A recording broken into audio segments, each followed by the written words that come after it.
He wanted the world to see his success, the Gucci bags, the luxury watches, the cash. But what his followers didn't know was that every post was funded by companies he was secretly scamming out of millions. Today, we're diving into the rise and fall of a fraudster who laundered tens of millions through sophisticated online schemes, and how his hunger for status and attention ultimately led to a 135-month federal prison sentence. And as we break down the investigation, you'll see how one digital trail, hiding in plain sight, unraveled the entire operation. This is Brazen, an exploration of human greed and other dark corners of the human psyche. Our story starts in Nigeria with a young Nigerian boy named Ramon Olorunwa Abbas. As far as he can remember, Abbas wanted to be rich and escape poverty. Around the year 2014, his aspirations led him to leave Lagos and move to Kuala Lumpur. This move is part of what has been termed an exodus of young Yahoo boys from Nigeria to Malaysia, the United States, the United Kingdom, and India. When Abbas finally got his bearings in Kuala Lumpur, he reinvented himself as Hush Puppy and started using the Instagram handle he'd claimed in 2012, but had rarely used since then. Although the majority of his early photographs were taken in the kitchen of a simple apartment, he had a natural presence in front of the camera. As soon as he posted something, he began to receive thousands of likes, and the captions he wrote began to reflect his own unique spin on the prosperity gospel. He included nuggets of advice on how to live your best life and mini lectures about how far he'd come already and how others could follow in his footsteps. His sermons did not offer any explanation for his increasing wealth, which was surprising. However, if you knew where to look, you could have found some hints. In celebration of the fact that Hush Puppy and his friend Samson Oyakunle became the most loyal customers of 2014, the Versace store in Kuala Lumpur gave them each a gift in January 2015. The event was naturally documented by Hush Puppy in an Instagram post. While he and his friend Oyakunle, who used the handle Evertip Sismally on Instagram, are opening their presents, Hush Puppy was describing how he just spent $20,000 in the store. Soon after that, Oyakunle moved to Houston, and in February of 2017, federal authorities arrested him on suspicion of participating in multiple BEC frauds. The charges against him were brought about by the fact that he had moved to Houston. He entered a guilty plea to the charge of opening bank accounts all over Houston in order to facilitate the schemes with unnamed co-conspirators located outside of the United States, and he was sentenced to 5 years in prison as a result of his guilty plea. Now, at that time, Abbas had already relocated to Dubai. As his wealth increased, he began to spend more and more time there, initially in the company of Ismaila Mustafa, a fellow influencer who is known as Momfa. As Abbas's profile increased, so did his hunger for online beefs, which is a tried-and-true method for the world's influencers to grow their respective followings. His devoted following on Instagram increased to almost 2.4 million followers. Abbas's fondness for beef eventually led to the destruction of his friendship with Momfa, who asserted that Abbas had taken advantage of him when he first arrived in Dubai. In one of his posts, he stated that he had provided Abbas with a place to stay and sponsored his visa for Dubai. Both Abba and Momfa exchanged comments on each other's Instagram posts, and as each exchange made its way through the various gossip blogs, Hush Puppy following increased. He offered opulence without apologizing for it and consumption without feeling guilty about it, and millions of people looked up to him as a role model.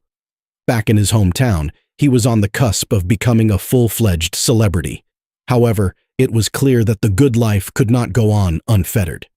In the month of January 2019, Abbas was sent a message by Al-Omari, a money mover operating online in Canada. Mustachioed and 35 years old, Al-Omari hailed from Ontario and went by the nicknames Backwood and Big Boss. Al-Omari grew up in Ontario. For years, he had been assisting others in carrying out BEC scams, one of which involved defrauding a Canadian university of $10 million in 2017. Abbas was identified as Hush on Al-Omari's phone, and the two of them communicated using Snapchat, where he went by the username HushPuppy5. Al-Amari informed Abbas that he required 2 bank accounts in Europe, each with the capacity to receive $5 million without drawing suspicion from authorities. On February 12th, the money would be delivered. In his response, Abbas provided the specifics of a bank account in Romania that he claimed was capable of processing large amounts. It turned out that the payouts would be coming from a commercial and investment bank based in Malta called the Bank of Valletta, which also has offices in other parts of Europe. It had been compromised months before with the BEC scam, due to the fact that the Bank of Valletta discovered that the hackers had transferred $13 million out of the institution. The payment was unable to be processed.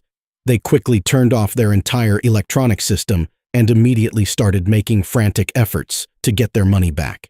What is a BEC scam? A business email compromise scam, BEC, is a highly targeted, socially engineered cybercrime where attackers impersonate executives, vendors, or trusted partners via email to trick employees into transferring funds or revealing confidential data. These scams often use urgent, secretive, or authoritative language to bypass normal approval processes and typically do not involve malware, making them hard to detect. There are several types of BEC scam. The most common are CEO/executive impersonation. Attackers, often having accessed the CEO's email, instruct employees to urgently wire funds, purchase gift cards, or share sensitive tax data. Vendor invoice fraud. Attackers compromise a vendor's email account or spoof it, sending fake invoices or changing payment details to redirect payments to fraudulent accounts. Employee/HR fraud. Attackers compromise an employee's email, requesting that HR or payroll change their direct deposit information to a fraudulent account. Business email compromise, BEC fraud, remains the costliest cybercrime, with nearly $8.5 billion in losses reported to the FBI's IC3 between 2022 and 2024. In 2024 alone, over 21,000 incidents were reported, and BEC, combined with related scams, drove a massive share of total cybercrime losses, averaging over $280,000 per incident in some analyses. As one of the world's most prolific perpetrators of business email compromise scam, HushPuppy's victims included a New York law firm, an English Premier League football club, and a Qatari businessperson. He admitted to conspiring to defraud a Qatari businessperson of over $1 million intended for a school construction project. He confessed to laundering $14.7 million stolen by North Korean hackers from the Bank of Valletta in 2019. He was also involved in a conspiracy to steal $124 million from an unnamed Premier League soccer club. According to the FBI indictment, in total, during an 18-month period, Abbas was involved in laundering over $300 million. According to the criminal complaint that was filed against Abbas, he did not approach his communications with the degree of caution that large-scale money laundering might have required. He communicated with Al-Amari using the primary cell phone number he had registered in Dubai and linked it to an email address known as rayhushpuppygmail.com that was associated with his Instagram and Snapchat accounts. At least 2 additional phones were in his possession, but it was simple to determine who owned them both. It appeared that he was lacking even the most fundamental aspects of operational security during his alleged plotting with Al-Amari. At that point, however, Abbas and his compatriot Ponle, also known as Mr. Woodbury, whom he had brought from Nigeria, were fully under the control of a different kind of unseen foe. The high-tech organized crime squad of the FBI had been investigating the devices owned by Al-Amari, which led to the discovery of the easily decipherable links to HushPuppy's phones and accounts. In addition to this, they had Ponle pegged as the mastermind behind the theft of millions of dollars stored in bank accounts and Bitcoin wallets that were used in BEC scams. Both of these men and their alleged associates have been under surveillance by the FBI, in conjunction with the authorities in the UAE, for a period of several months. On Monday, June 8, 2020, between the hours of midnight and 1 in the morning at the Palazzo Versace, which was Abbas's place of residence. The front door exploded open, and the apartment was immediately overrun by men wielding weapons and dressed in all black. Abbas was located on the second floor, looking confused and dressed in a white designer t-shirt. He was also sporting his signature chin-strap beard. According to the police, they were able to seize 47 phones, 21 laptops, and 7 cars worth $7 million in total. Abbas and Ponle were both transported to Chicago, which is the location where Ponle is currently awaiting his trial. Abbas was moved to Los Angeles to face multiple allegations of money laundering and wire fraud.